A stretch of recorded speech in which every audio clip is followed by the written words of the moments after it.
Okay, sorry about that.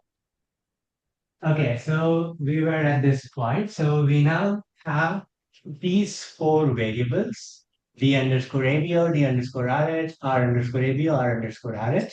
And what these contain are exactly the blood group, the rhesus of donor, and then the blood group and the rhesus of the receiver. Okay, so we have what we have done basically is we have taken in some input from the user, processed it, and gotten these variables. Okay. And so now your job is to actually check with all these informations given to you whether these two blood groups are compatible. Okay. So you will essentially have to uh,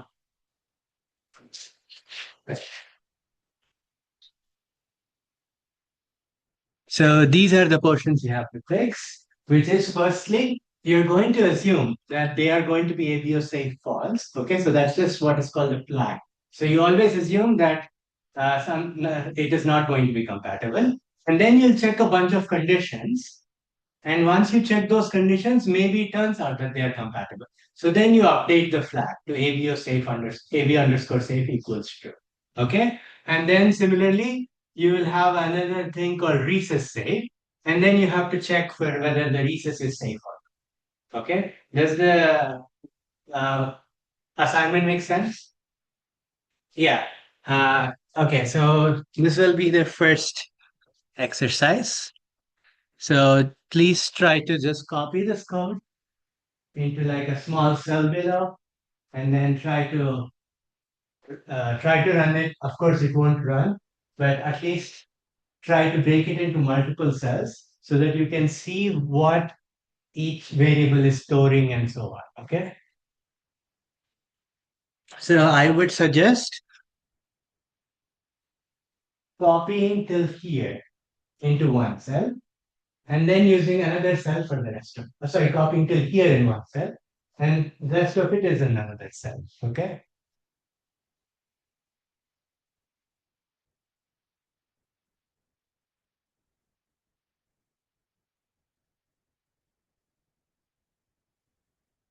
Yeah, you just sort of plus code. Yeah, that's it.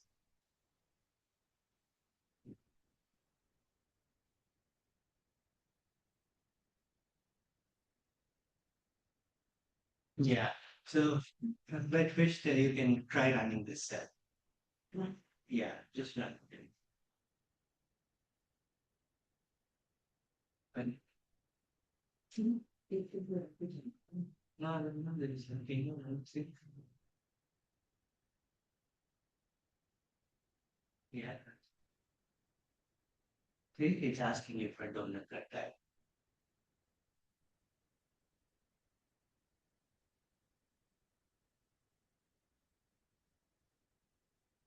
So it has to be one of the and this.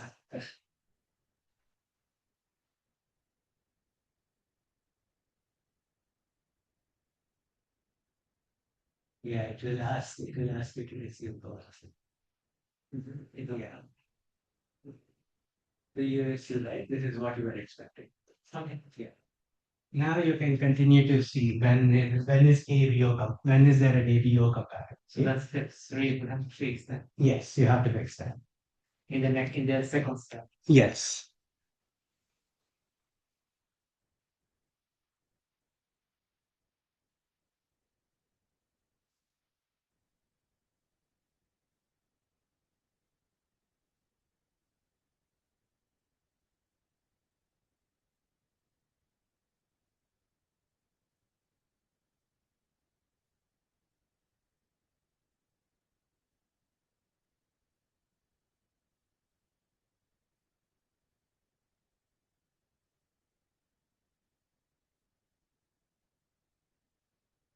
So we can also quickly talk through. So when would they be ABO compatible?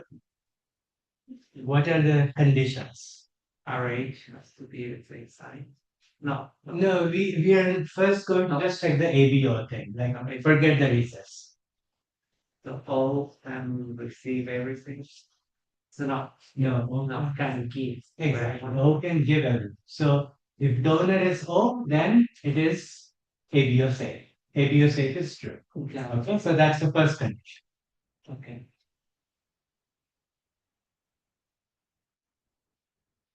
So try to think of what the other conditions are. So one is universal donor, and then what is the universal receiver? Uh, AB. AB, yes. So if the receiver is AB, then again you're ABO. Okay. And then finally, if you're just A or B, the donor and receiver have to be the same type.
Yeah. And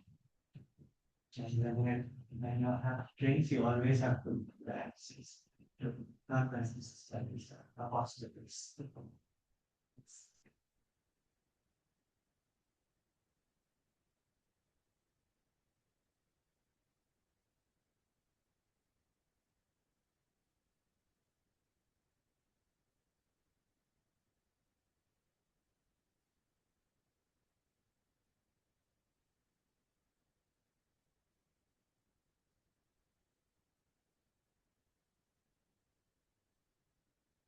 You are a bit stuck, so I'm going to just show you like the first part so that you have an idea of how to get started. So if you wanted to check ABO compatibility, right? So the first thing you can check is if the donor is O. Okay, if the donor is O, then they are ABO compatible. Okay. We don't change the ABO stage false there at the step three. No, so you keep ABO safe as false, like you assume a priori that they are incompatible, and then you check conditions, and if any of the conditions are true, then it becomes true. Okay. I see. I was trying to, yeah. Yeah. So you don't have to put then. You just go to the next line and it follows. Sorry? I was thinking to put if and then. Oh yeah. So this is another different thing, right? So there are some programming languages where you write if then, and in Python you don't have to put the then. But you have to go to the next line. Yeah. When you do if colon, that is basically an if then. Okay.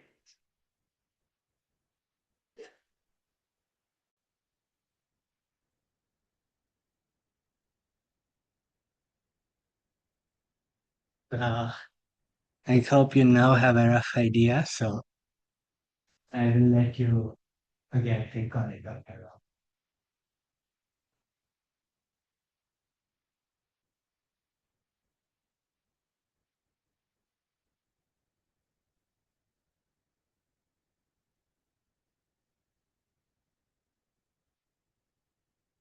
Yeah, that's what I was thinking. There was something weird. Okay, let's see. I can do this. Maybe do this. That's no.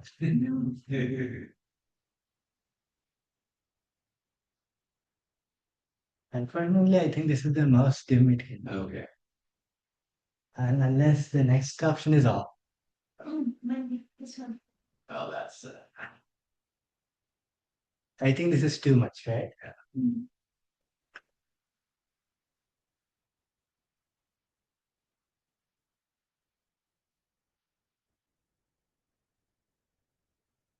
Yeah, yesterday he was telling me that there were some unfortunate design choices made in the construction of this room, like putting a lights all the way up here, which cannot be done. In the not in the building every time something changes, like to call the building manager, it's called a company that knows how to manage a computer. Ah, okay. And wait a week or something. Yeah, yeah. Yeah, he was telling me that if they had to just put the projector at the back of the room, that was equivalent to essentially hiring two postdocs. Right.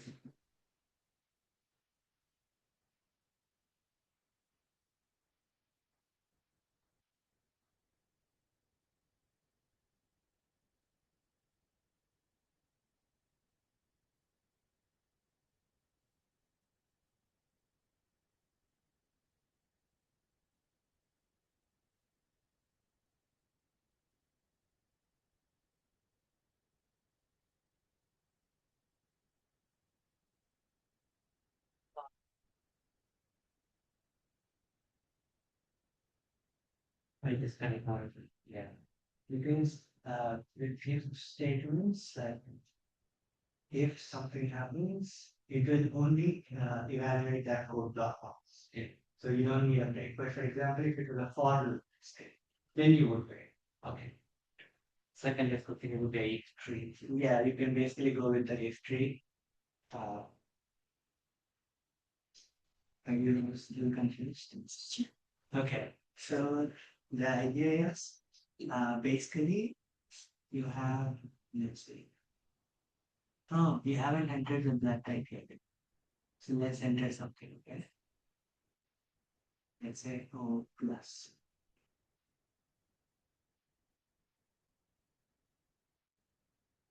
Receiver blood type.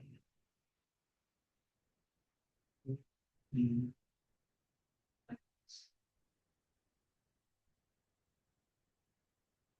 see, the donor's blood type is O, the rhesus is positive. Receiver blood type is AB, and the rhesus is negative. Okay, so this is what this part report. Okay, so now we want to know if the donor and receiver are ABO compatible. Forget the research for now. Are they ABO compatible? Okay. So how do we check if they are ABO compatible? So the first thing is if donor is O, then they are definitely compatible. In at least APO wise, not necessarily rhesus, but ABO. Okay, so the first condition is if donor's blood type is O, then ABO safe is equal to true. Mm. Yeah, so that would be your first condition.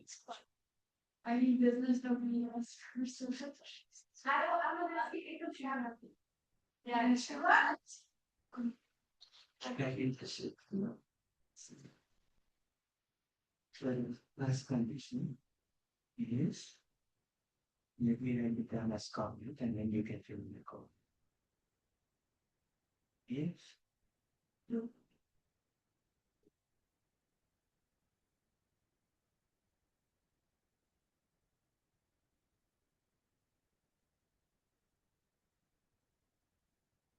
statement. Okay. So now you just have to convert this into code. So how would you convert this into code? Yeah. Oh, so this is the if else not really testing. So this is if two is AB Yes. Oh, okay.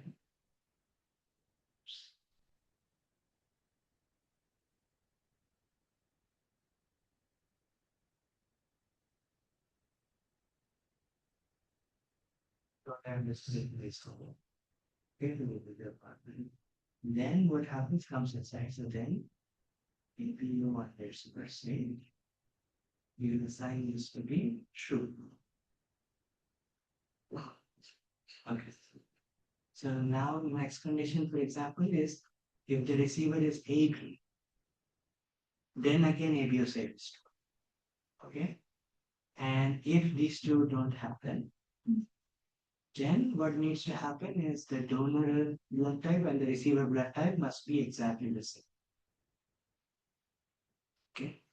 So those are the things.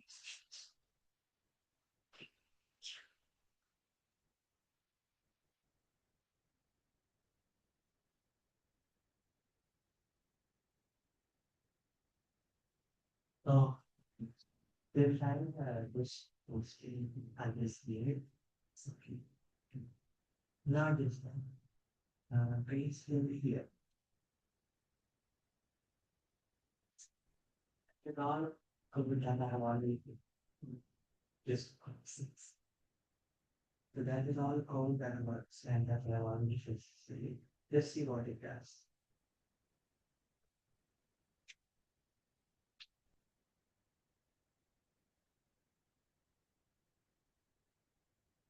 Yeah, we also have to now figure out how to check for releases. Oh, yeah.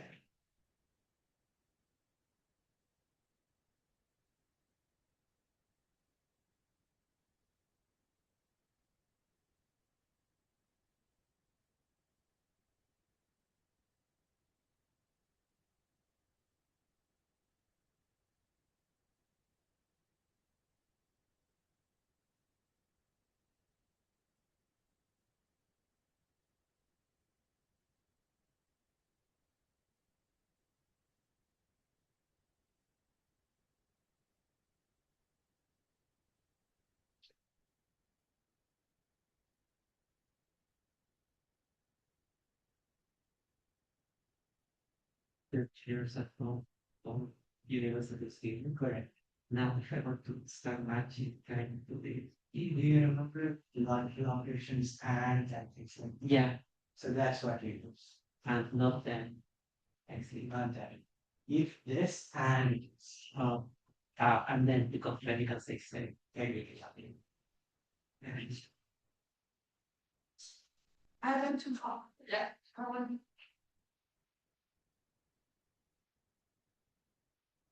Okay, I think most of you managed to figure this out, but I will show you like the slightly more efficient code. So, what are the conditions, right?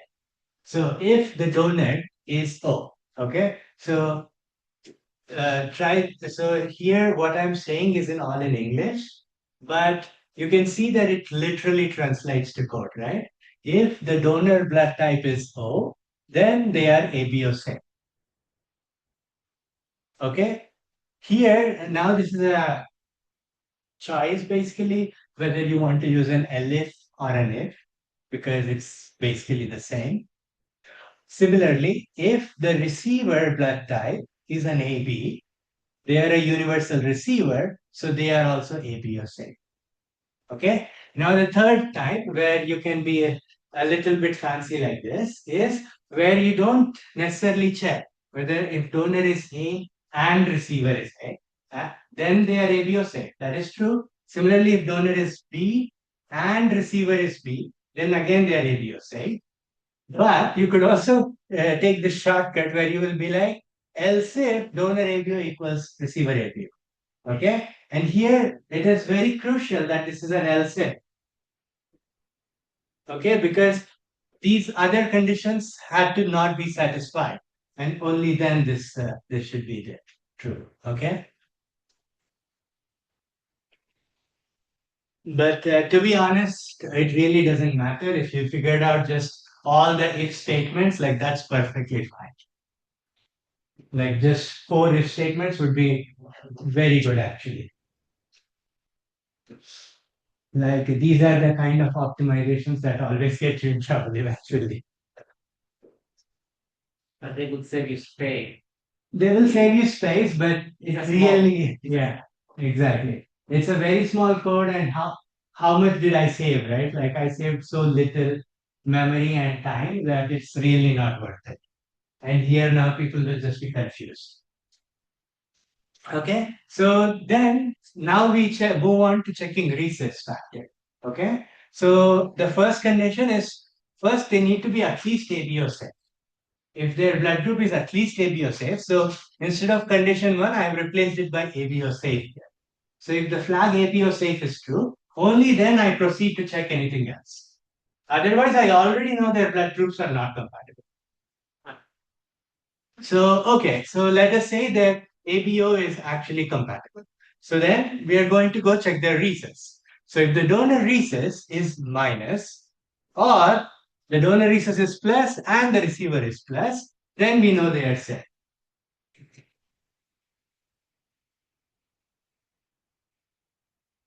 And anything else, they are not safe.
Any questions?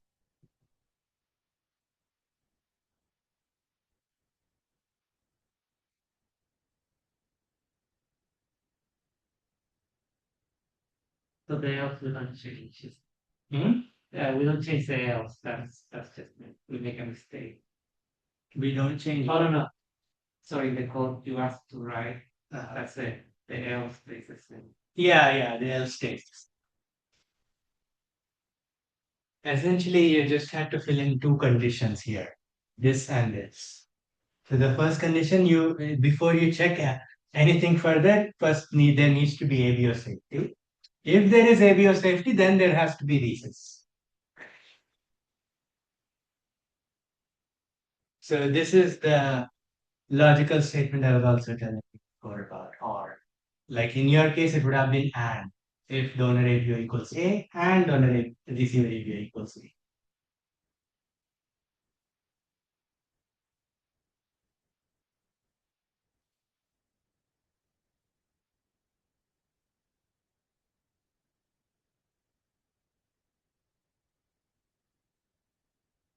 So you don't have to, in the if, ask whether ABO safe is true.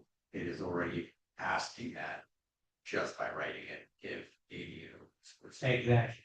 So here, if ABO safe means if this statement is true. Okay. Yes.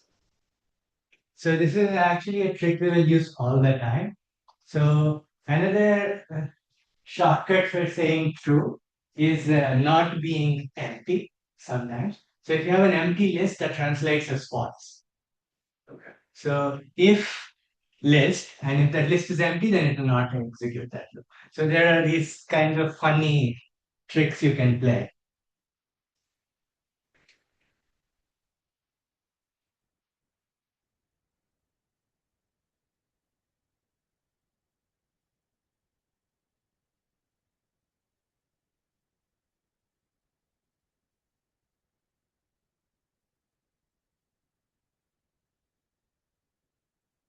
Okay. Everyone good with Eiffels loops? Okay. So now we'll move on to the real automation. So this is the for loop. Okay. So this for loop exists in many languages. Okay. And they all change a little bit differently. But of all languages, my favorite for loop is still Python because it's just so convenient. It's so beautifully made for repeating. So the way for loop in Python works is quite interesting. So what it does is it has this format for something in something. Okay. So this something right here has to be a collection of objects. Okay. It can't be a single object. For example, if you put it an integer in there, then it's going to be like, oops, sorry, I don't know how to do this. So it has to be a collection. So in particular, it has to be a list or a set or what is called a dictionary and things like that. Okay. So it has to be a collection of items. And when you have a collection of items, what for loop will go and do is it will go to that collection and start taking one item after another from that collection. So, for example, let's say you have something like this, okay? So you have a bunch of these COVID strands, okay? So now what we want to see is print out the strains which are Omicron, let's say, okay? So here this is a list, as you can see from these brackets here, okay? So for S in strains, okay? So what is this going to do? So this is going to first take this list and start from the first element. So it will be like, let me assign S to alpha 1. Okay. So this is essentially like saying, um, I lost my. So first it is going to assign S to be this alpha 1, the first element. So it will assign that. So now we have alpha 1 as stored in this element S here. Okay. So now you can ask, is the string Omicron inside the string S? Okay. So if it is, then it's an Omicron variant. If it is not, then it is not Omicron. Okay. So I want you to make a quick, I think I have a cell for you already. Can you quickly paste this code and try running it and see what happens?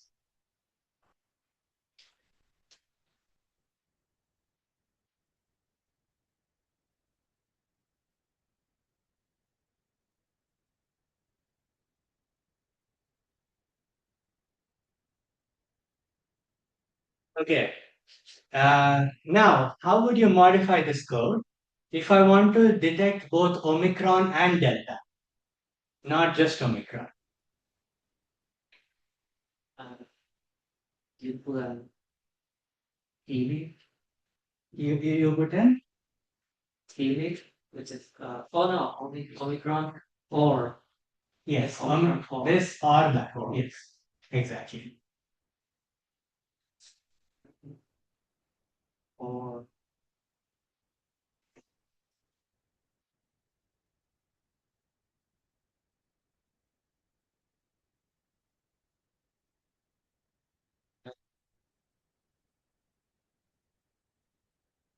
do you understand how it works? Okay. Yeah, so this Omicron is a string head and it shows up in here, like here, this part. So that's why it's saying it is true. And then it prints this. Variant alert Omicron 058.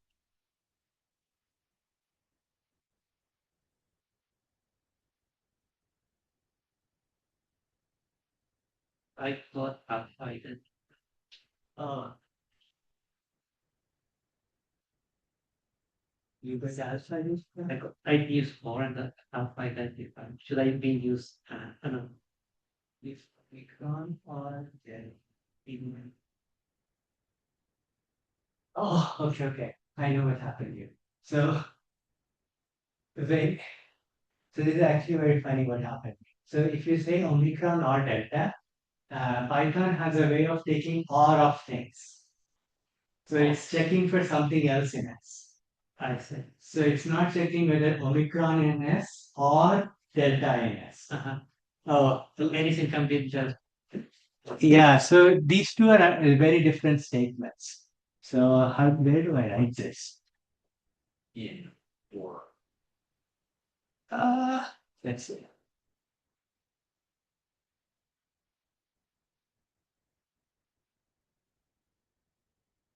So if you put Omicron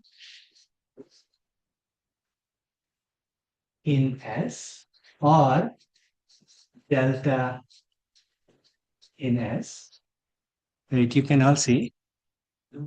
So here what I'm doing is I'm asking if Omicron is in S or Delta is in S. Okay. So this will work out fine. But what will not work out is if you put if Omicron or Delta in S. So this will not work out. Any guesses why? Omicron. We seem to be saying the same thing, right? English, we are saying the same thing. But why is code working differently? So Omicron could be anywhere. No, could be an S, but why you get up?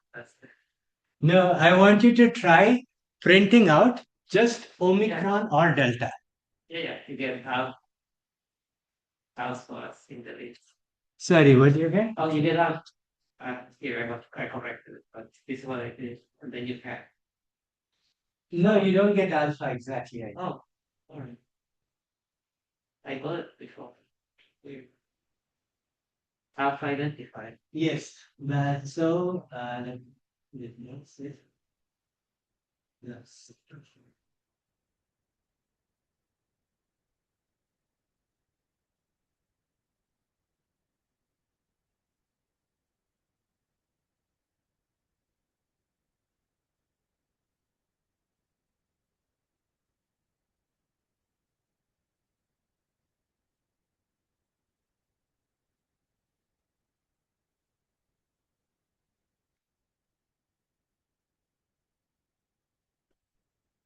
Yeah, so I don't know why it's only why alpha is still being detected. Yeah. But the funky thing that happens is Omicron or Delta, computer has a way of taking OR of strings.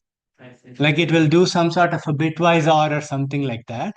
And then it will create a new string and check for that thing in S.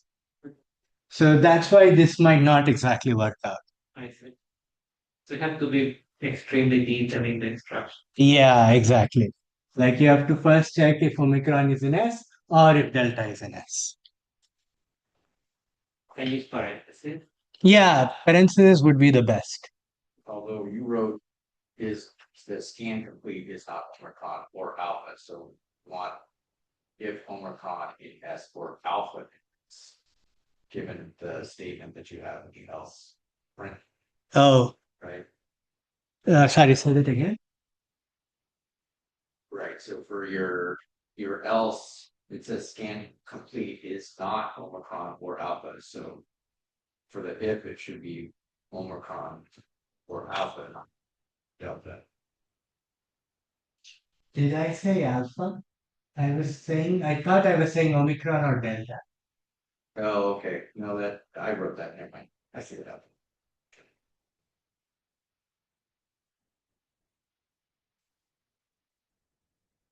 Okay, now I have like a small exercises for you with like very basic form. So one of the things we always get when we take readings is this not available value. Okay, so this can sometimes just be because something didn't work correctly. Okay, or maybe the cell died, or like things happen.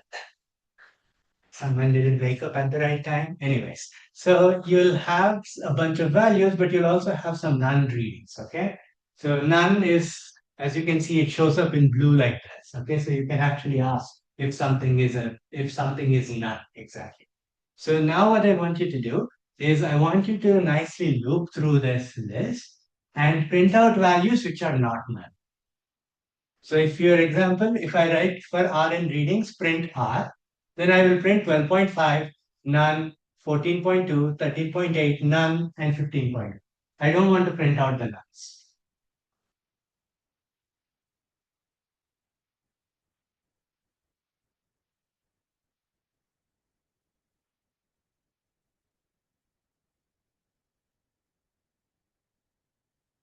Yeah, so for this, does it just, it is the first letter of letter of this is it? So the readings are just one.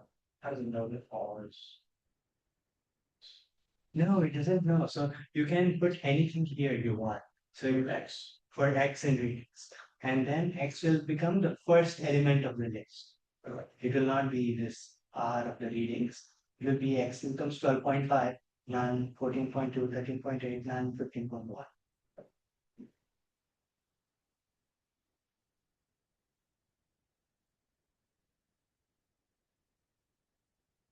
Sorry, I have to completely this. Yeah, that is the whole question. They're not. I mean, But you understand Yeah. what it wrote, right? yeah, so but let's say sometimes people put non, put NA, Yeah, N slash NA, Exactly. capital, non-capital, you have to go through each possible. exactly. So the So, for example, right, like in a real life situation, what will happen is there are different kinds of nuns. Okay. So one is this Python nun. And then there's another nun which comes from a package called NumPy, which will again be there everywhere. So it's called np.nan. So that will also be present. And there will be some text NA present Yes. and some text N slash A present. Okay. Question. Or question mark. So you have to personally put an if statement for each of these and remove them. Cannot you say if you have a number, then you're good and pick the numbers. Mhm. So if you ignore everything that is not a number, and that be done. Oh yeah. You can actually do that. Where you say if so basically you read something and if that reading is not a number, then you say skip it. Yeah, that is also possible. Yeah. Because sometimes people would write whatever. Yeah, you're absolutely right. Yeah. Uh, So it appears none is special here versus NA. Yes. What, is there something we should know about? Yes. So none. So these things which show up in like blue like Yeah. this are things that Python already has some meaning for. Okay. For example, when you saw true or false, those also showed up in blue. And similarly, none shows up in blue. So this means it is really nothing. Like it just means nothing, but this is a word that Python already has a meaning, and you're not allowed to mix.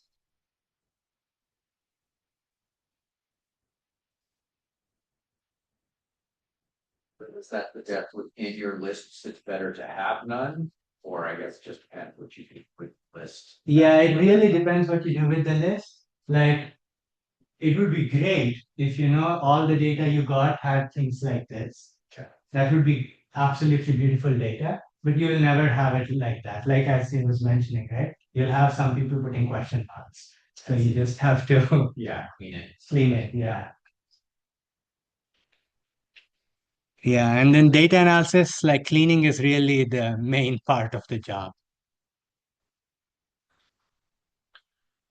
So I have another exercise for you, which is the total mass calculation. So you have a bunch of weights, and I want you to add them all up using the formula.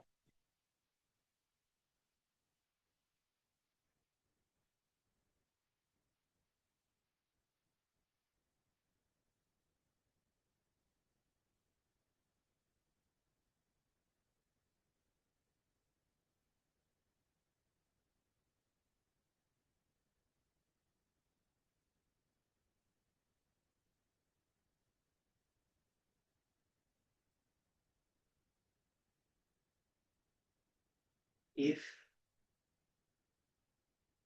so, null is not a string. So, so you just say if R is not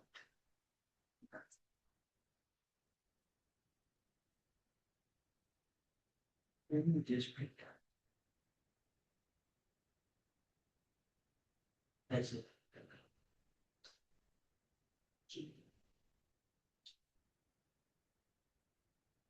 I can't have to complete it for me. Um, No, don't be annoyed. This is the future. Autocomplete will be doing all your small. we have to understand what it's. Yeah, but you should always read what it completes. So. Yeah, so example, so you're referring here. So the plus equal means, so that's the thing that you said it just to save yourself for writing things like Yes. if I didn't want to save myself for writing, I would say total weight plus weight. Total weight equals total weight plus weight. Okay, Yeah. I see.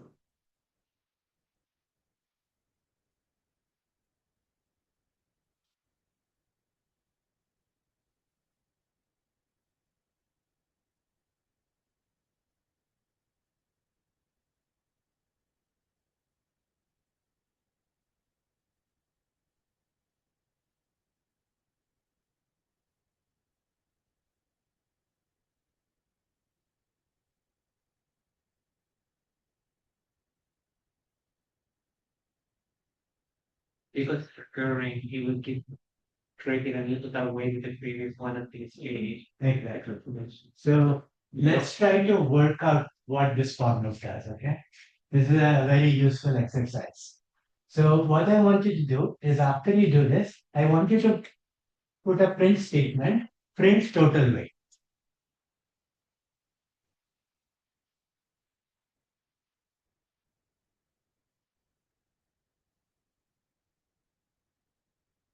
Inside the for loop, just below this thing, after the total weight has been added.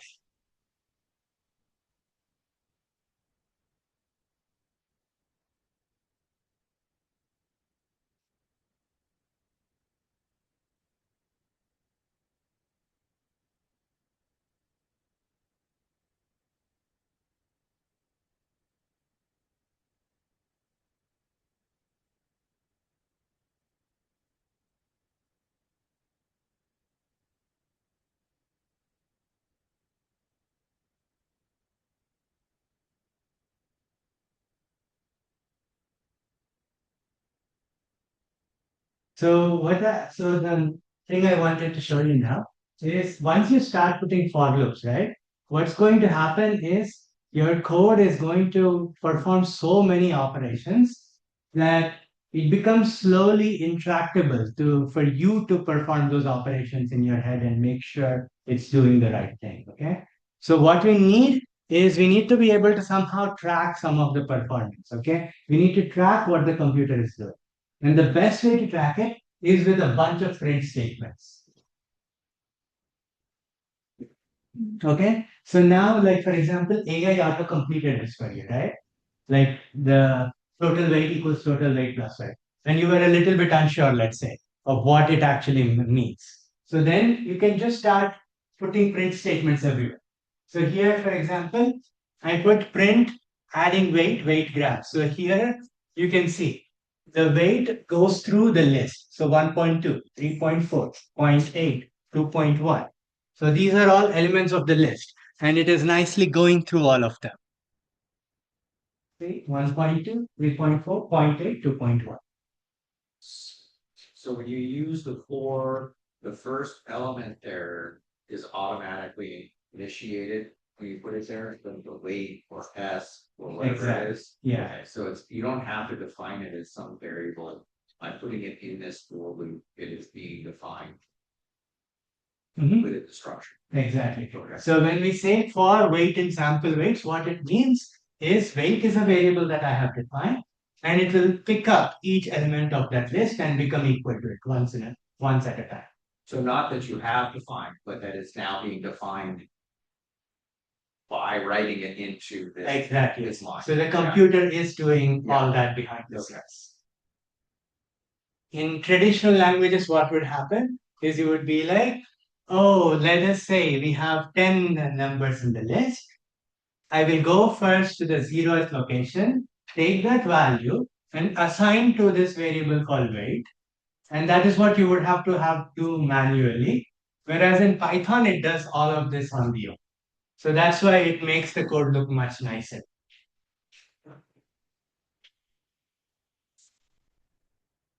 So here what you see is first step, this variable weight is assigned 1.2. And then it adds that to the total weight. And so total weight becomes 1.2. Next step, weight gets assigned the value 3.4. And the total becomes 4.6. And so on and so forth.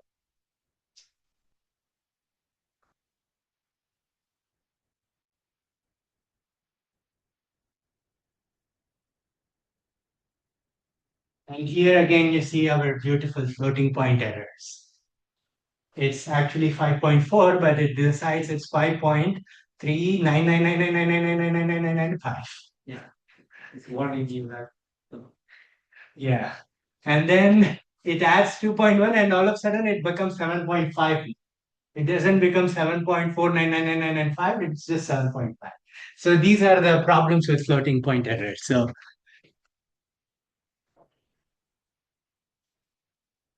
is everyone getting a hang of the for loops?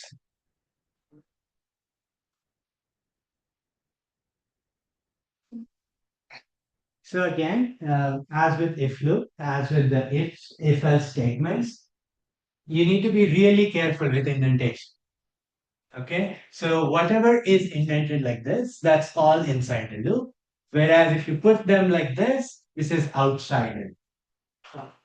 Okay, so try running this and see if the output makes sense.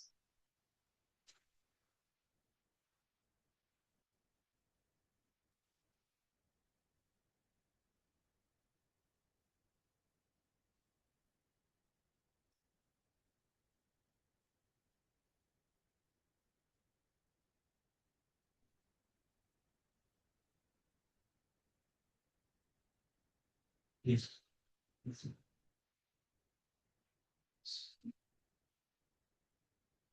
Which is not touching.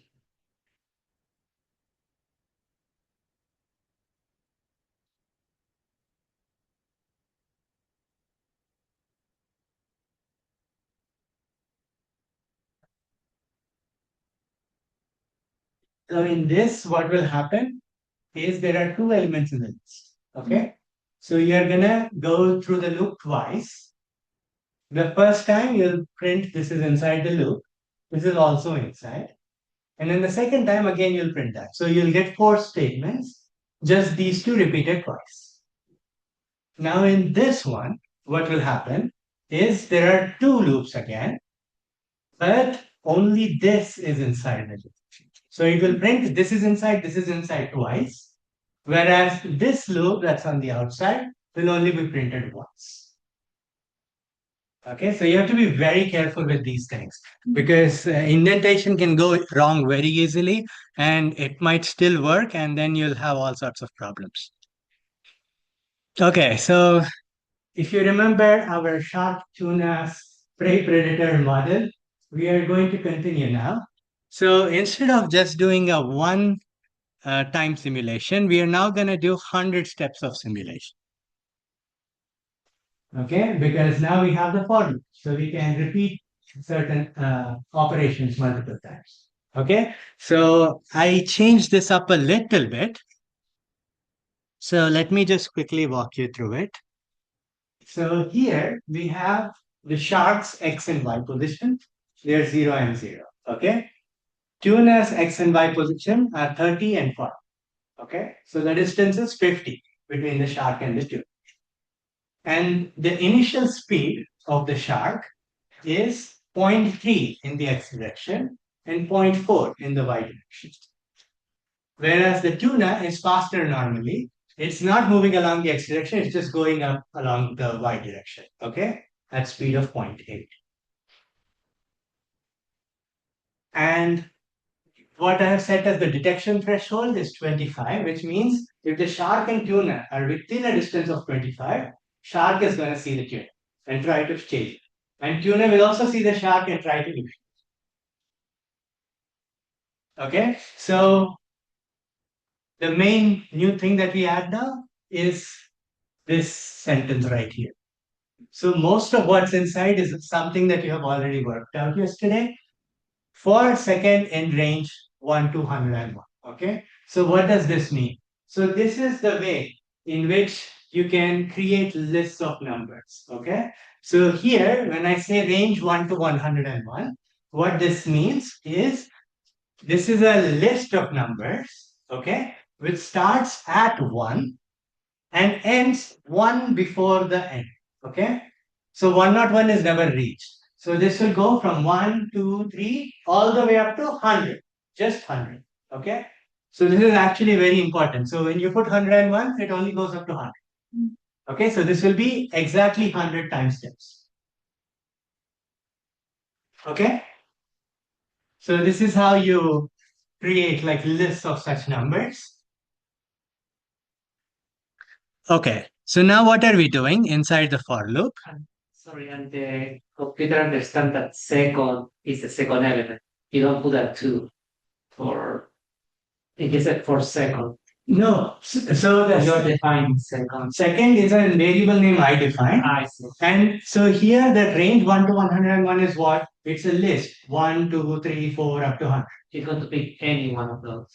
No, it's going to pick them in an order. Okay. So it will first pick 1. So second will be first second.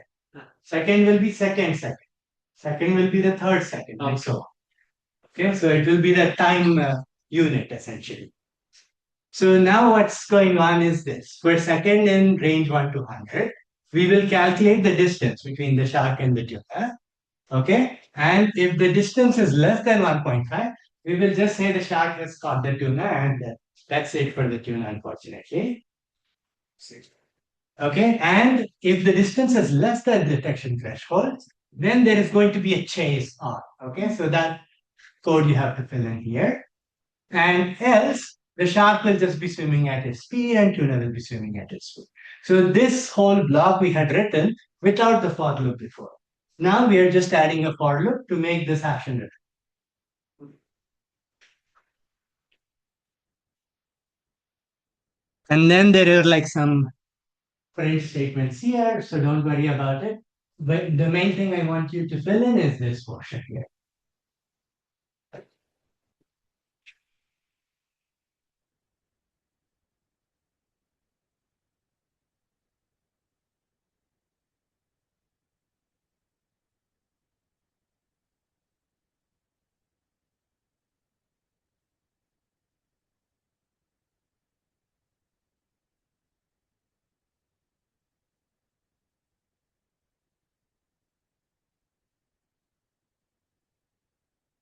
Remember that in the chase, shark speeds double.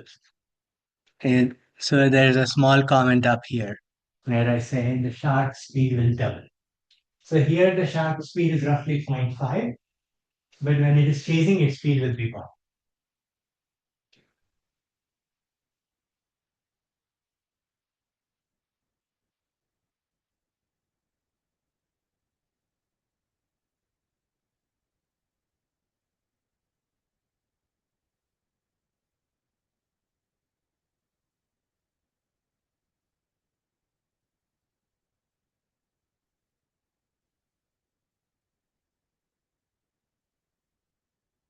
Again, I forgot to announce a break, so let's take a break.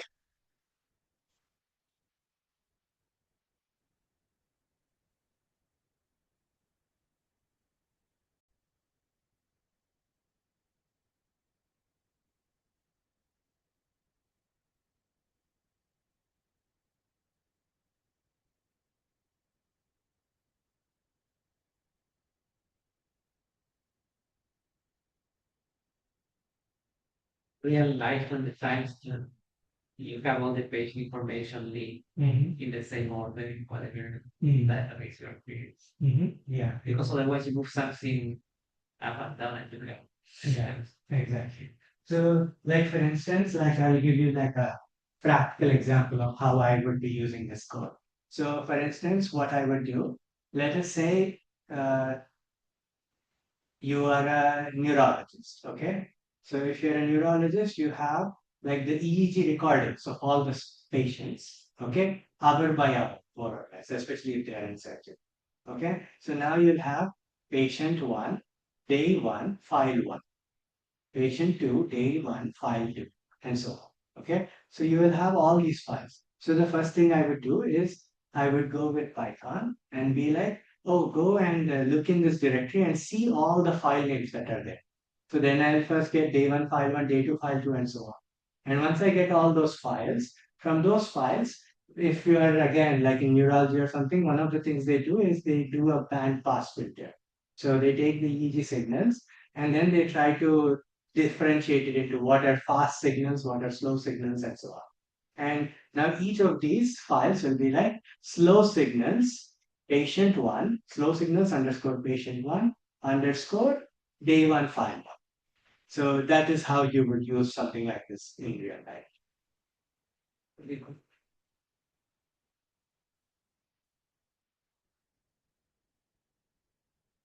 Okay, so the next part is what are called nested loops. So this is essentially for loops on for loops. So here you see there are essentially two lists now, an outer list and an inner list. And you start with an outer item in the outer list, and then you'll go into another loop, which is inner item in inner list. So now what's happening is you have this outer item and you perform operations with these many inner items. So there will be many items in this inner list, and each individual inner item will get to interact with this outer item. Okay, so let's see.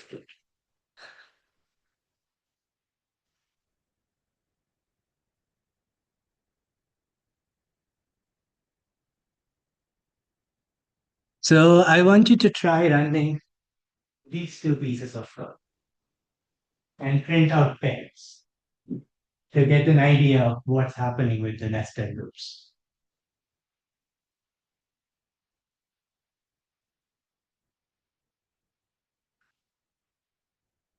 Okay, Run them separately. See what happens. random separately. No, run them. Yeah, run them separately. Yes, and just print pairs. Okay.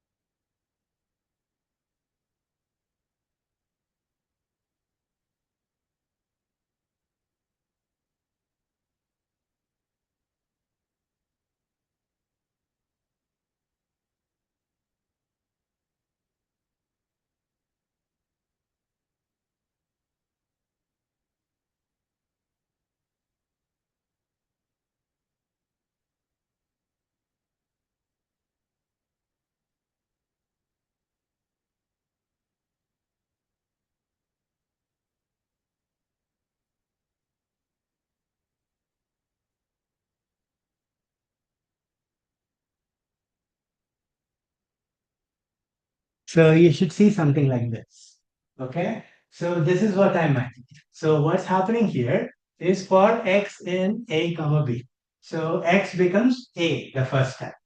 Okay. So then it goes inside this loop and then it goes and see what y is. So y for the first instance will be 1. So it will make a pair a and 1. Next instance y will be 2. So but x is still the same a. Okay, that's the important part. So for each run of the outer loop, the whole for loop runs inside.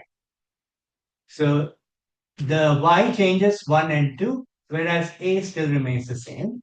And b, then afterwards a changes to b, and then again y ranges from 1 to 2.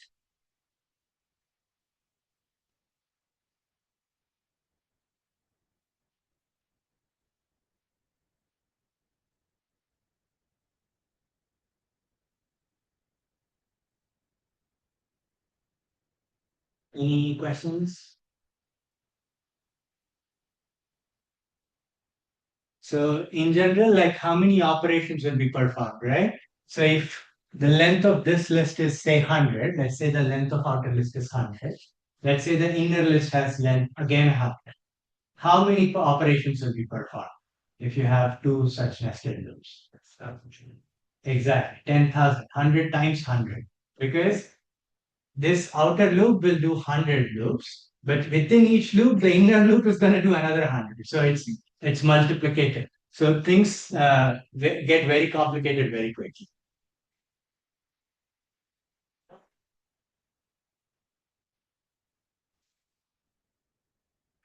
So I don't want you to run what's below, but here again, I have like a small test for testing how fast the, so even in nested loops, right, there's a way of doing this comprehension.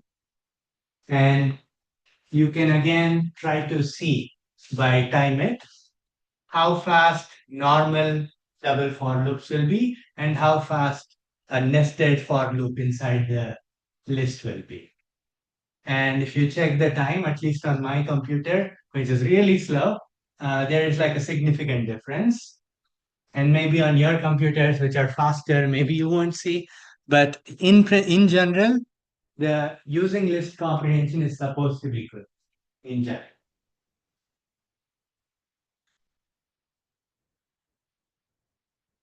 So here I did like a double list comprehension and I just multiply x times y. It's a very simple operation. And it takes me 17.3 the usual way and 10.6 seconds using the list comprehension. And I also like did it with three nested loops. So here uh, there are x, y, and z. So there are three loops, one is two. So there are three nested loops. And again, the total becomes 600 cubed. So that's 216 million operations. And that takes 39.7 seconds using the traditional method. And with the list comprehension, unfortunately, it takes longer time here. So yeah, this is what I mean. Like sometimes things change around. So here apparently using traditional loops is faster. Again, I don't know why. Uh, I have run the same code before at home, Yeah. and then this was faster. I saw them. Yeah, yeah. Can I see? Yeah, 1 minute versus 6 seconds. Yeah. So that is how it's usually supposed to be. So I don't know what went on here. Maybe there was like another process running at the exact same time this was running. So I don't know, but so basically the upshot is of all this so far is now we have loops, we can nest loops, and there are efficient ways to nest loops using something called list comprehension. Even if you don't know the syntax, you can always ask AI to fix the list comprehension syntax. And usually that is supposed to be the better. And if you were not to put the indentation on the floor, Mhm. it will go high wire. It will be independent, or it will not work. For the floor, Which one? you're putting indentations for the floor in that standard. Here. Yeah, you need to put the indentation. Oh, yes, yes. Yeah, you need all those indentations. Here, there are no such indentations. So if you don't, then it's not netted. No. But in the simple form, Python assumes that you have a 4 for a 4 for a 4. That's already nested. Yes. So here it assumes nested. It's all like very specific syntax just for, For nested. yeah. And like even when you have if else statements, there's a different syntax when you use this comprehension. That is why it's a little bit annoying because I also keep forgetting, like the order of these also matters. Like the order, this is the correct order, and things like that. So it always kind of messes with me even now. So what I always do invariably is write this code, ask Gemini to convert it into this.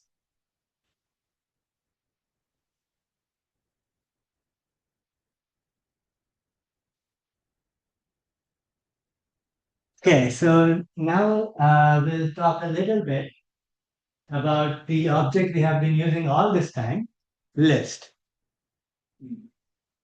So list, as we all know, it's in these square brackets, okay, and it's a collection of things. and you can actually access which element you want of that list by putting in numbers like this. So here basis of 0 will be adenine, basis of -1 will be the last item, and so on. Okay. And for a list, you have all these nice operations that come with it, which are already predefined, which is dot append. So this is how you add elements to a list. Dot insert I comma x. So I usually never use this because this is a very expensive operation. But the usual operations we will use are append, pop, sort, and length of list. So these are the four most important operations. What do you mean by expensive? Expensive in the sense that now if you tell it, oh, I want this element in this exact specific position, then it has to make space for it in between. So it has to push things to the right, push things to the left, and then put this, squeeze it in between. So this is a little bit of an expensive operation.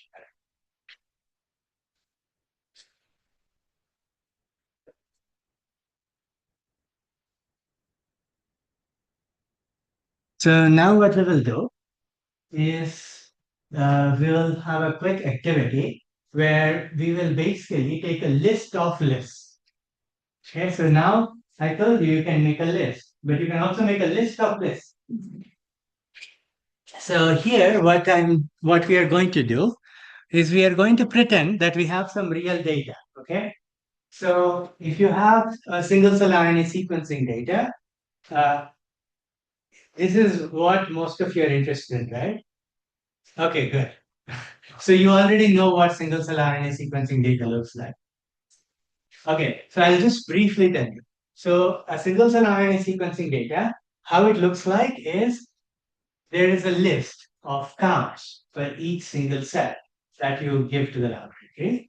And each single list contains the counts of how many RNAs of that particular type are there in that single cell.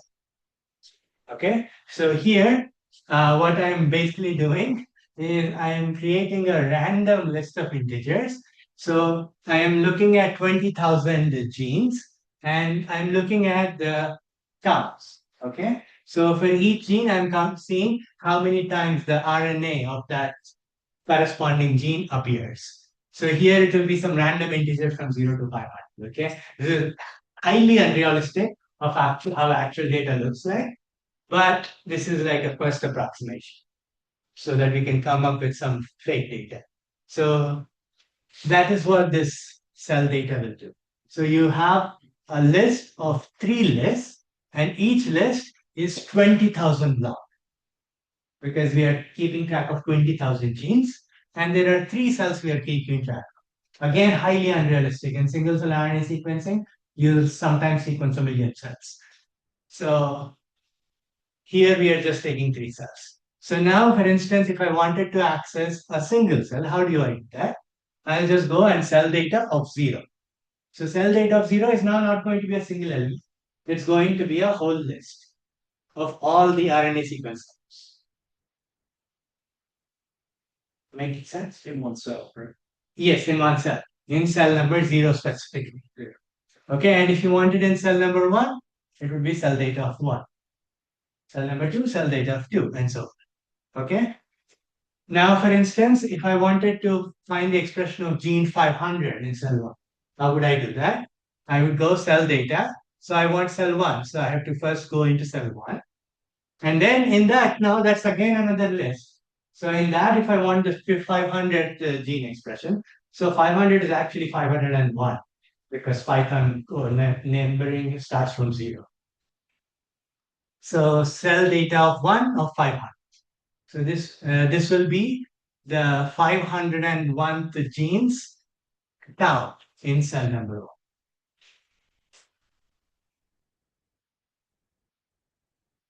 1. Okay, so I'm always, sorry, okay, let's say this. I'm always gonna start counting from 0, okay? When I say cell number 1, it's actually cell number 2. When I say gene expression 500, it's actually gene expression 500, okay? Otherwise, I'm going to make all sorts of random errors. So this is the gene expression of 500 in cell 1. Okay? Modulo the disclaimer I just made. So that's just cell data 1 of 100. Okay? And let's say I wanted to figure out the first 5 genes or something like that in cell 2. Then the syntax is cell data of 2. So this is again, you get this list here. And then this is the nice notation, which is called slicing. So when you put some number colon some other number, it will give you the numbers from that index to the end excluded. So 0 to 5 means it will give you the 0th count, first count, second count, third count, fourth count. And 5 is excluded. Okay? So it will give you the first 5 genes. Okay?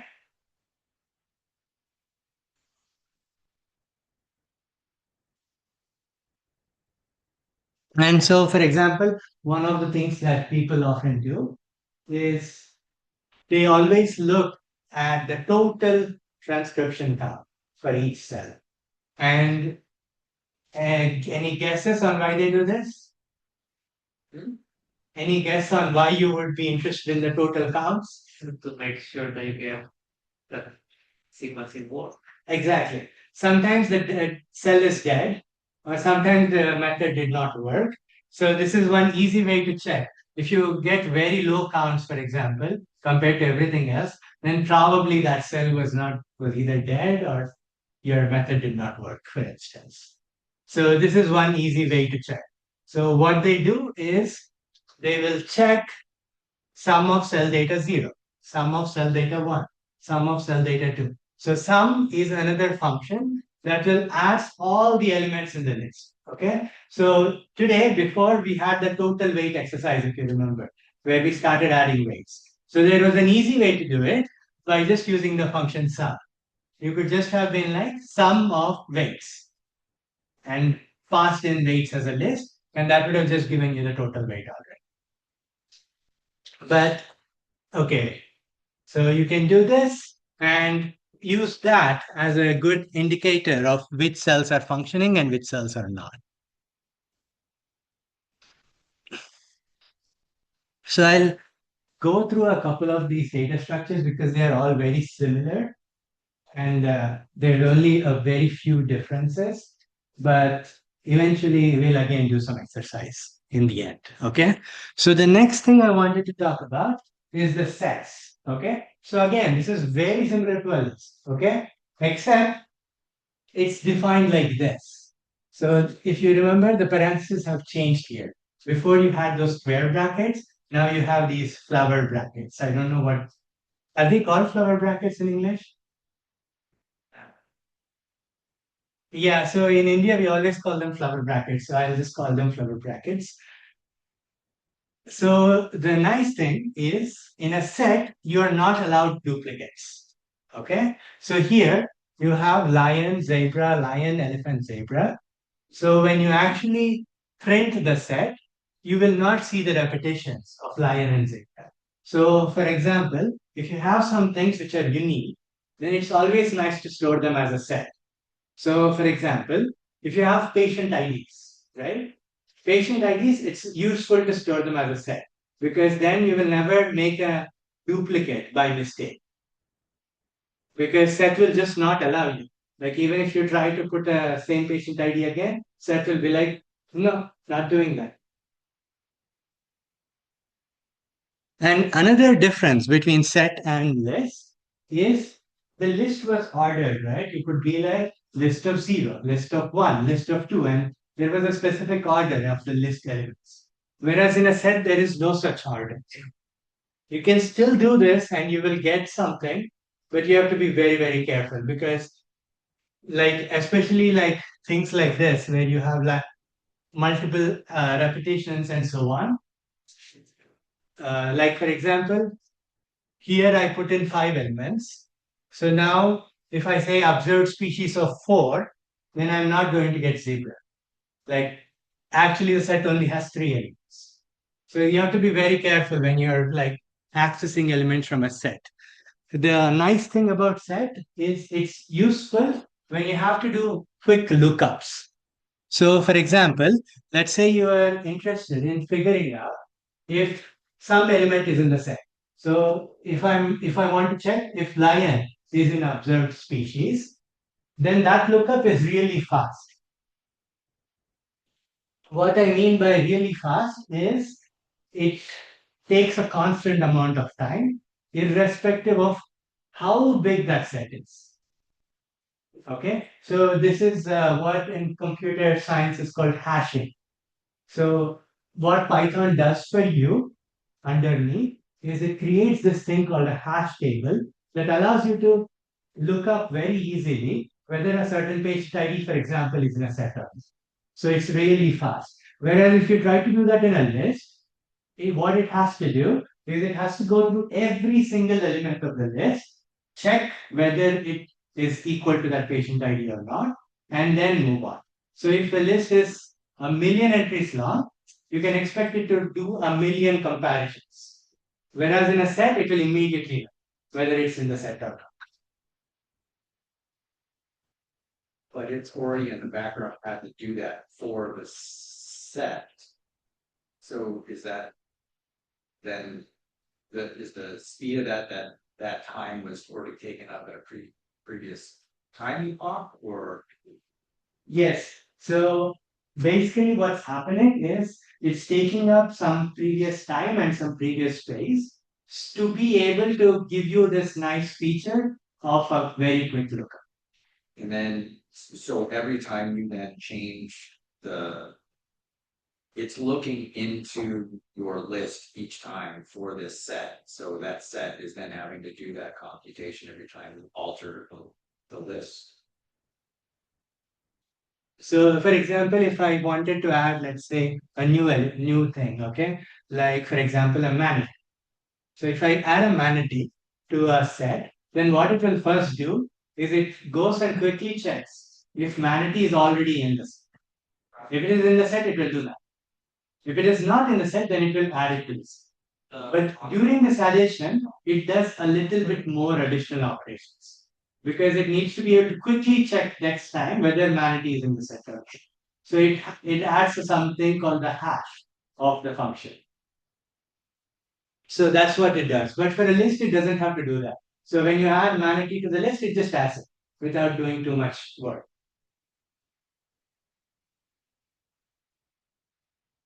But the nice thing is this hashing process that it does for a set, it takes constant time, is how you'd say in computer science terms, which means that it takes some time, but it doesn't change as you make the list larger or larger. And if you put a list inside the set, Mm-hmm. then it just does the same thing.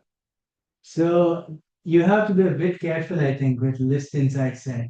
Okay. So there are certain things, only certain things that can go inside a set. So you can have strings inside a set, you can have integers inside a set, but I don't think you can have lists inside a set. Okay. So usually what people do is you're forced to make it a tuple or something like that. So from the outset, you should create it as a set rather than a list. If it's say a bunch of patient IDs. Yes. You already know that you're gonna want that, so you're gonna put it in a set. Exactly. Rather than creating a list that is creating a list and then just putting the flower brackets around that. So that is actually another way to do it as well. So you can create a list and then say set of the list, and that will convert it into a set. Okay. And it will throw away all the duplicates. Hmm. So that's usually the fastest way to check whether all the entries are unique. I see. As if the numbers then don't match. Exactly. Total or length. The total set length will be different from the list total. So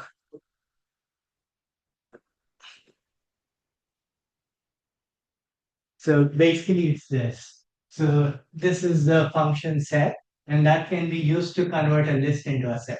So if you have set of some list inside, then it will become a set. Okay.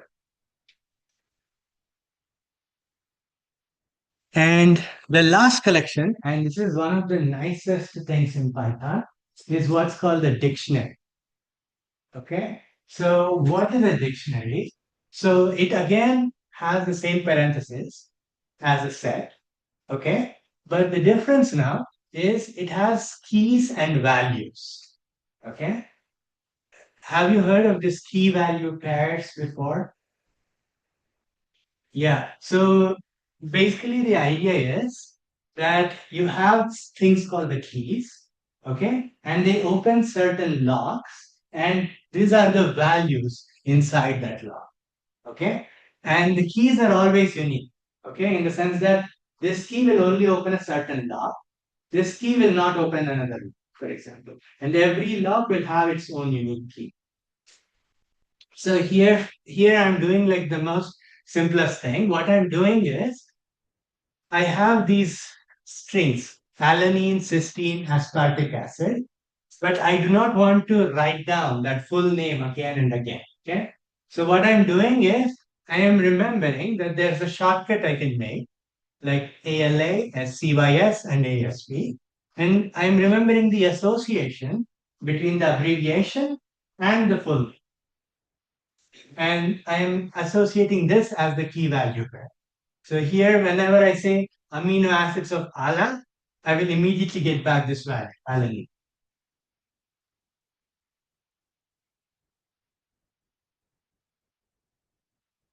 It's only for one key and one value, or you can, for example, amino acid have two abbreviations, a single letter, a three letter. Yeah. Can you create that in the same line? Yes. So, for example, let's say you want to add in another abbreviation, AL as alanine. You could have that as well, comma, AL alanine. Okay. I see you have to do ALA and something else. So you have to create two different definitions for ALA. Yes, yes, yeah. So you mean something like this, right? So where is it? But you would only be able to access it via the key. So you would do that so that you would have both the three letter and a single letter would be able to tell you what the long is, but you couldn't ask what the long means. Get the short back. No, you, as in, you can try to get the short back, but the powerful direction is the forward direction, Yeah. which is Yeah. you ask the small one and then it will tell you the big. Yeah.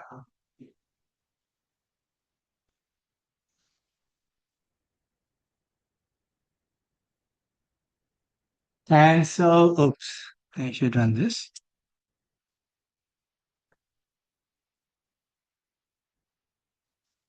So again, it comes with like some nice functions. So for example, whenever you want to add a new pair, you just say dictionary, whatever that new key is, equals to whatever that new value is. And it will just add it to the dictionary.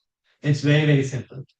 And then whenever you want to get something, you can just do dot get and whatever key. So here it would be AL or ALA, and then it will tell you the value. And you can also get the list of all the keys. Just so if you've forgotten what all abbreviations you use, you can just get a list of all keys and then choose whichever you want. You can get list of all the values that are there. And also you can delete, but usually no one ever deletes it. So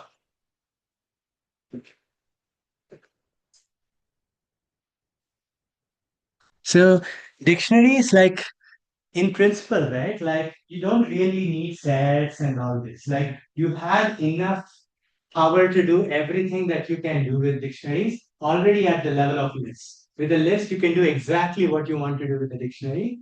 It is just extremely more convenient. So here, for example, let's say I have these known weights of all these bases. Okay. So now I can nicely store them in a dictionary and use them whenever I want. Like it just makes life so much easier because now I just do base weights of U and I just immediately get that number. So it's mostly a convenience rather than this absolute necessity that you need to use a dictionary. So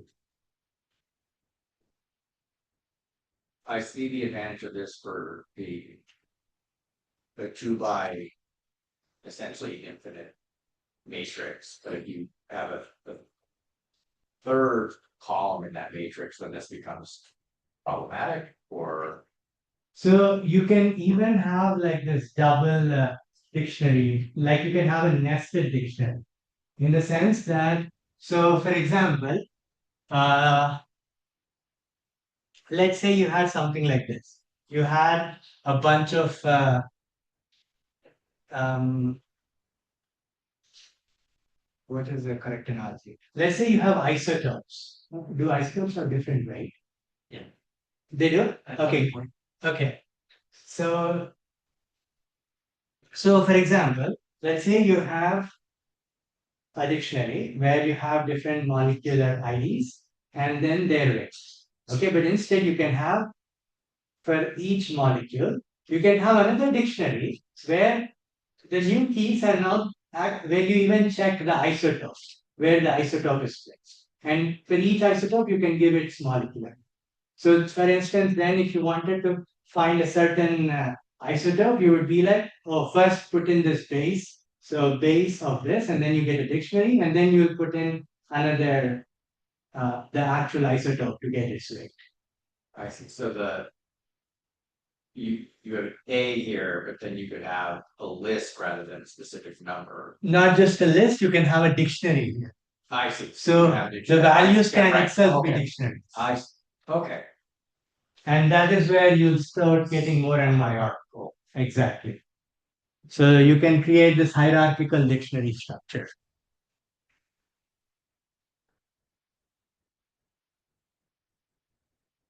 And again, like it's very similar, like looping through the dictionaries. So the only thing you have to do is dictionary dot items will basically store it as key comma value. So you'll do for key comma value in dictionary dot items, and then you'll get this.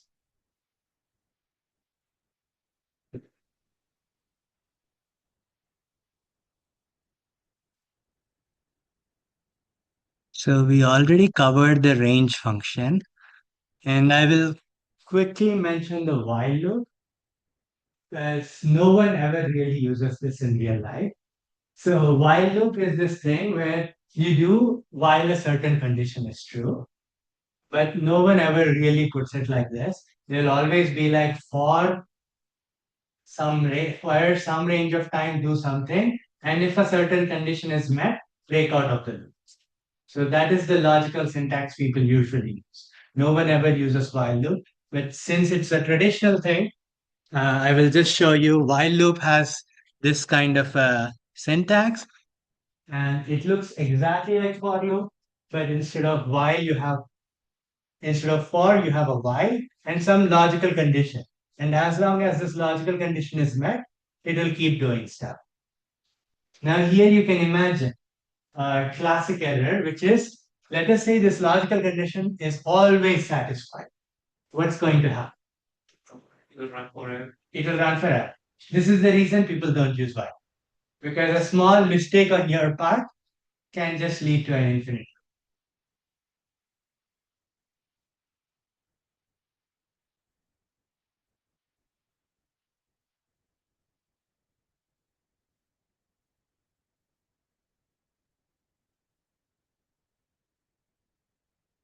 Okay, I was going to start functions today, but I think I will do that tomorrow instead. And maybe instead we can do some specific exercises.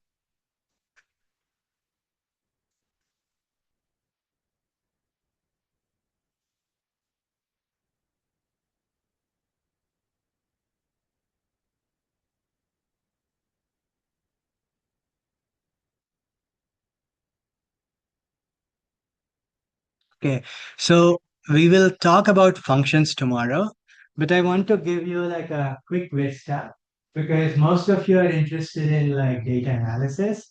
So I want to slowly introduce you to how data analysis is done. So the main software that people use for doing any data analysis is this software here called I don't know how it's pronounced actually. I always pronounce it pandas. Uh, I think different people pronounce it differently, but I just call it pandas. So or pandas, one of these two. Okay. So this software is essentially uh, uh, basically like what is called as a Python package for dealing with CSV files. Okay, so it's basically like Microsoft Excel, but on steroids, essentially. Like you can do a lot of things, but with very, very highly efficient ways without hanging your computer. Have you ever tried to open a Excel file which is 500 MB or so? I can't read. Oh, megabyte Huh? Yeah. Megabytes, yes. forever. Yeah, it takes forever and it will probably crash your computer. On Pandas, you can do operations on that file essentially. So this is where the power comes in. If you don't have to use a ton of computing resources towards your user interface, then you can spend it all on computing. So what I want you to do is I want you to go ahead, copy this block of code and run it.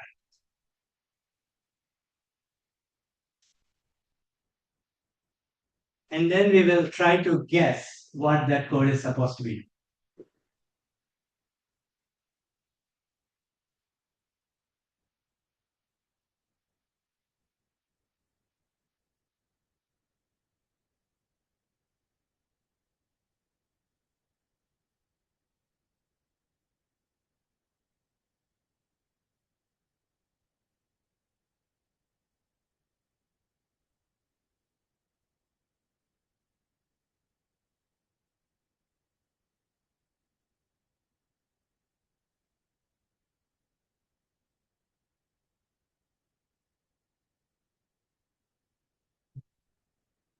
Yeah. Pretty nice. That's this portion. Did this file get created? Yeah. Do you see it? Yeah. Like on the left? No, I see it. No, not just there. So you have to see it here as well. Oh.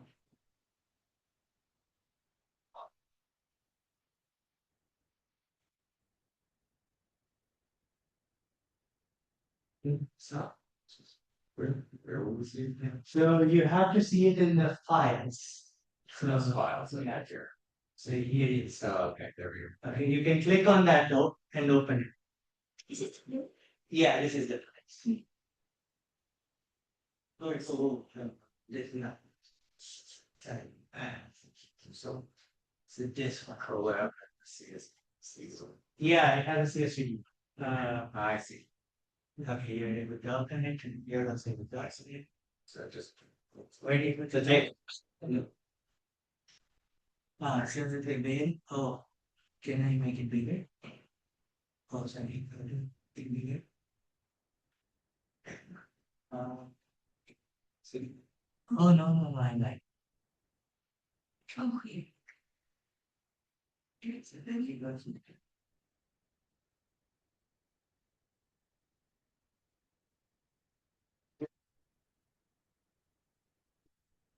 Okay, so basically what happened, so you now know what the output is, right? So Yeah. you created a CSV file with a bunch of random values in there.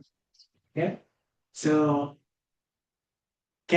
now let's go through the lines and see if it makes sense. Okay, so firstly, what is this import to do? Any guesses? Getting the soft, the brand application. Yeah, exactly. So it's basically importing this predefined package, pandas, and bringing it into our workspace. Okay. Same with import random. It's just random is this package used for defining, creating random objects. Okay. So now what is this doing? They need you to look at 5 cells, your data set, Exactly. So we are going to look at 5 cells in the data set. And what is this doing? your choice of gene. Exactly. So this is the choice of genes. Now let's look at this sentence here. So firstly, what is that sentence trying to do there? Raw data equals something. Looking at the counts, the RNA counts. Virgin. So we are generating some GNA cards. Okay. This is all fake data essentially. So firstly, do you notice these things here? So here these for loops are list comprehension, and this is nested for. Okay. And if you see, this for loop is enclosed in this list here, and there's another for loop here. So this is not quite a nested for loop. It's actually two for loops. So what is this first loop doing? So this creates a random list of length, which is given by the length of gene names. So if you have 1, 2, 3, 4, 5, 6, 7, 8, 9, 10. So you have, oh, there are 10 genes. Okay.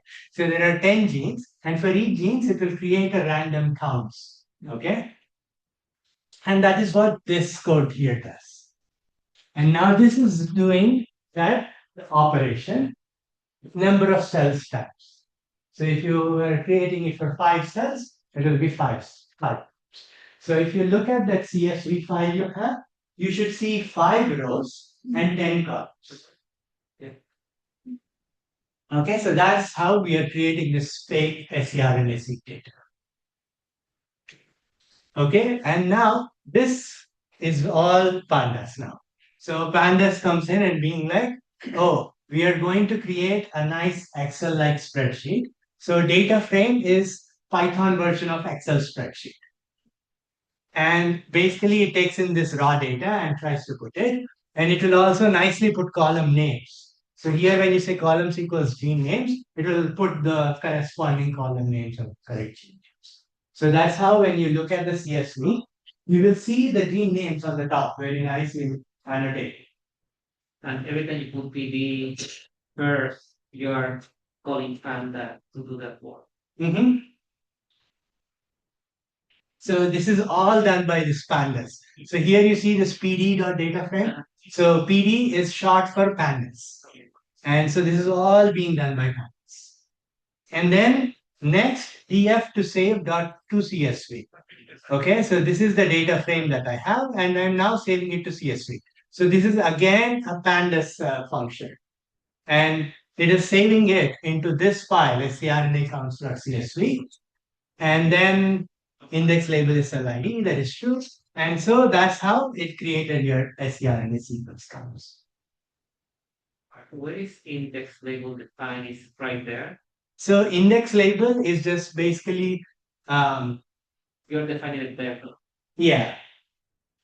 So it's LID. Heading title. sorry? That Yeah. heading title. Yeah. Yeah, it's just like a title. Yeah, no, I see. Yeah. LID. Even if you didn't have this, like there would be no problem. So does that make sense how you ended up seeing that scRNA count CSV in files? Okay. So the first thing is those of you who are taking this for credit, I think you should get an email at some point now about the quiz for today. So there is unfortunately some questions on functions. So just skip those because we didn't end up covering functions. But try to basically answer all of them to the best of your knowledge. And if you don't know, that's fine. Like I'll do the adjustment later. Did you all get the email? No? Oh, that's weird.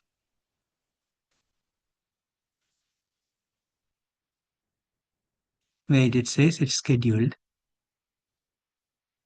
11:45 a.m.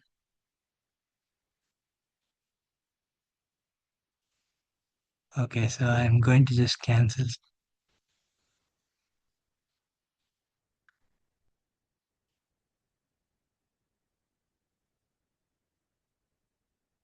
Okay, I sent it again. One more question. Yes. The item for the DF to say period to CSV. When you say to CSV, it's a command. Yes. The CSV. Yeah, so this is a function, which is basically a command. So this is the name of the That's a name, a random Name. name that you create. dot to CSV is the function. Okay, so this you can't change anything. So it takes an input, the file name that you want to create. So here I named it as CSV. That's it. Okay, so every time I want to create a CSV file, I put dot to CSV. That's it. Yeah. If you have a data frame, DF, data frame, whatever, to dot to CSV, some file. That's it. And that will get created. Did everyone get the quiz now? Okay, yeah. If you're taking it for credit, just do whatever you can to the best of your abilities.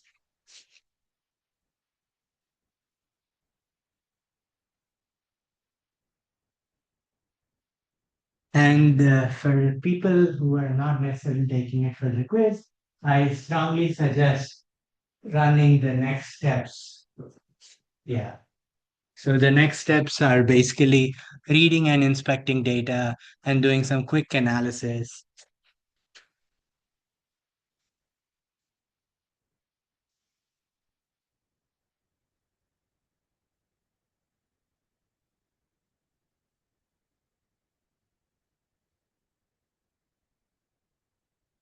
You do the table like on the screen Exactly. before you get. Yeah, so that's this DF target function given nice visual. So it will first show you only the 5 rows. So for example, if it's 1,000 rows, it will show you the first 5 rows so that you know it's a working license. Now, if I don't remember the command, I can go to Gemini and say, check or as a word. Print the first 5 rows or something. Okay. You need to do it. Okay.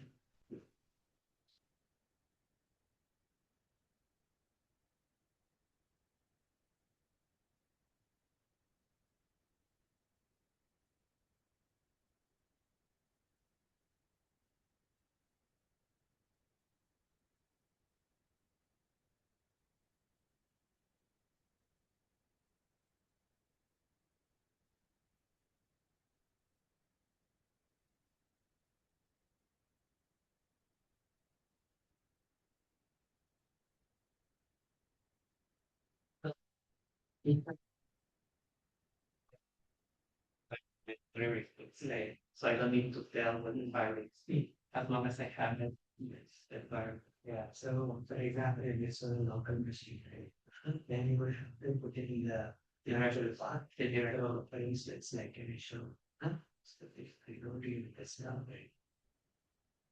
So let's say there's this file, right? Then here. Check the file.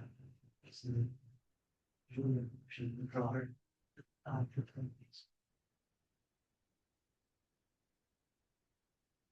What did that? Sure. So I usually from all this file.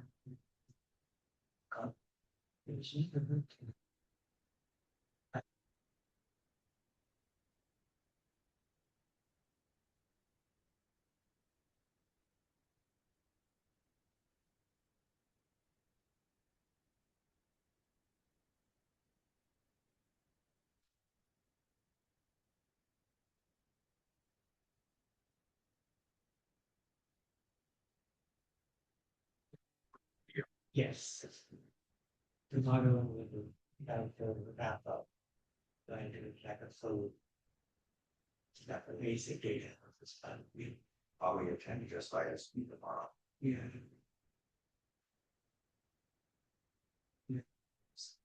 Or- Turn.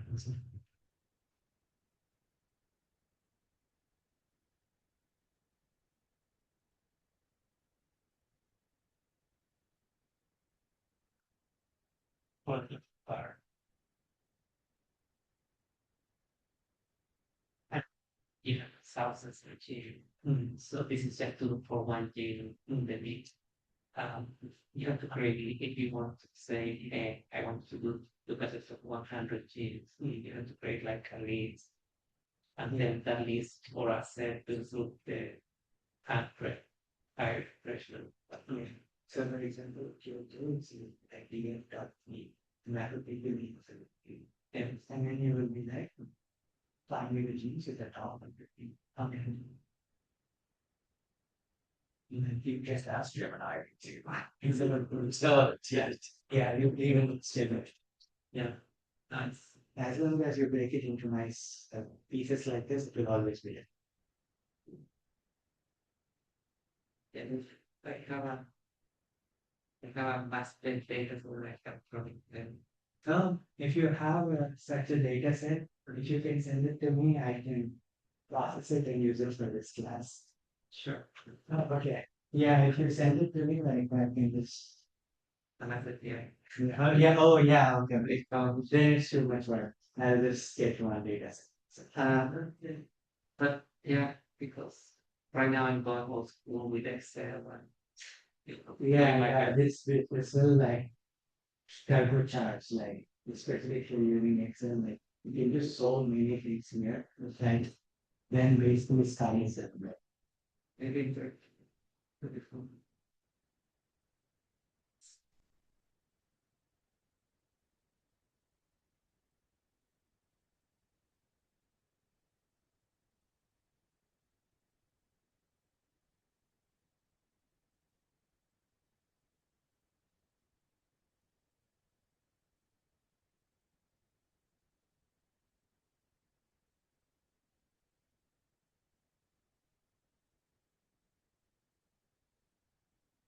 So yeah, and the same also goes for all of you. Like if you have a data set that you want to take a look at, like using Python and you get it there. If you send me the data set, I can try to make the worksheet in one of that things. Otherwise, I'll just choose my favorite data set, which you might not find particularly very interesting. Yeah, I have like some EEG data sets, but EEG, Oh, like your brain EEG data set. I don't know how many of you will find that interesting. So I thought it would be top series. yeah, it's a time series in that of like a bunch of granular data.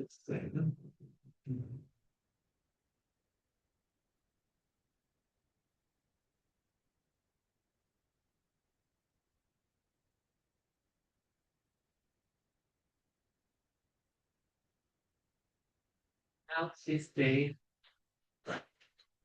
I think